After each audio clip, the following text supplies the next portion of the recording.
Hello. I would like to make a brief explanation of the work that we are doing with the United Healing Meditations, so that you can understand why we are doing it and how we are doing it. And if you would like to participate with us, then you can send us an email with the word healing meditations, and we will inform you of new relaxations and visualizations that we're producing. And also you could join us on Zoom for live united meditations. Please let us know if you're interested. So I'm going to show you some slides so that you can understand what I am talking about. Okay, so we're talking here about the United Healing Meditations and the power of visualization and prayer. Just a minute, let me enlarge myself here so that you can understand more clearly.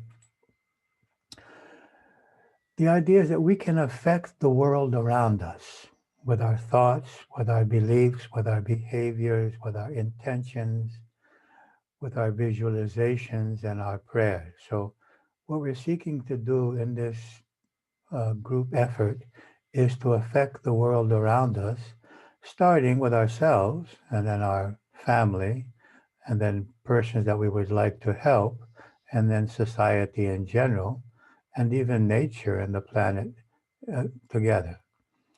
Now, I'm sharing with you here some diagrams from a video made by Greg Braden about our effect on the world around us. And this one shows that in a certain study in Russia, our DNA was shown to affect photons in a vessel, so that we can see that the structure of our DNA can affect the photons, causing a direct effect on the physical world around us. It was also found that our emotions can affect our DNA even 500 miles from us. That if I have an emotion here, my DNA has been removed, some cells in a laboratory 500 miles from here, that DNA will be affected by my thoughts, by my feelings. And that when we have negative feelings, our DNA is compressed. And when we have positive feelings, it is elongated. So what we're understanding here is that our emotions affect our DNA, and our DNA affects the world around us.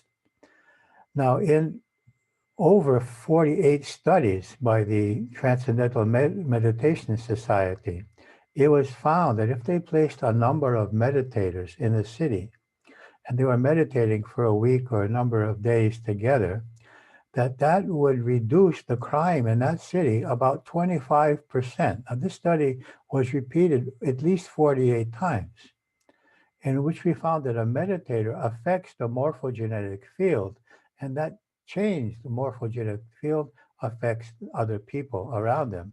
So we have less crime, less negative emotions, and even the stock market would rise during those days or weeks that these meditators were uniting to meditate together. Now, let me clarify here. There are two things we're talking about here. One is just meditating and emptying the mind, which has this positive effect. And the other is visualization, which are also including. So both are important. Now, in the Princeton studies, they have some machines at Princeton University which create random results. And of course, it's like flipping a coin 1,000 times. You're going to get half of the time heads and half the time tails. This is the nature of this random machines. And then they put people in front of these machines and they ask them to visualize the machine, make the machine give more heads, say, than tails, more positives than negatives, which it shouldn't do. And what they found is that the human mind can cause the machine to function differently, so that our mind is what we call non-local. It is able to affect the machine. And I think I have seen this with people around me, that some people that have negative feelings about their computers or technological things, they find themselves affecting their computers. by their negative feelings. So our emotions affect even the machines around us. Now, probably most of you, if not all, have heard and seen the photographs by Masaru Emoto, Japanese doctor, who took photos of crystallized water and showed that if we focus on water, first of all, we have the water here, which is from a dam, which is pretty poor, at least to our eyes. And then they prayed for the water. And then the same water, after the prayer, created this wonderful crystal so that our thoughts affect the water. And if our body is 80% water and the bodies of the people around us are 80% water, won't our thoughts and our prayers affect them? And we see here crystallization after the word thank you and after the hello. So water is affected. And so the water in the people around us is affected, and the water within us is affected by our thoughts and intentions. Now, there were also studies done on bacteria in various petri dishes, in which they prayed for some and didn't pray for others. And the results that they got were significant, that there was a difference in the uh, survival of cells for which they prayed for in comparison to cells that they did not pray for or visualized for and did not visualize for. And the result were that when they prayed for the cells in which they added a chemical which would kill them, 20% more of the cells that were prayed for lived than in the vial for which they did not pray. And when they did visualization of light for the one vial and not for the other, again it was 20%.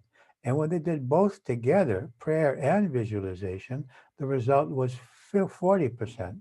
And this was done by a doctor in Texas. I forget his name now, but I'll let you know. And then this was working on plants also by focusing on plants um, and praying for them or praying negatively for them. They found there was a great difference in the development of the plants. So we're seeing that it's very clear that our minds affect plants, affect bacteria, affect cells, affect water, affect machines, and they obviously also affect bodies, human bodies. This is Bruce Lipton, who has written the book, The Biology of Belief. There's a whole new science of epigenetics, which tells us that we are not the victims of our genes, that our genes can function differently based on the way that we think and behave and eat. So we can affect our genes and perhaps even others' genes by this positive visualization and by positive emotions. Positive emotions have an effect, as will do negative emotions, on our genes. Another example of the power of the mind over the body is the fact that um, excuse me, I've lost this here.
Another example, this is getting to be pretty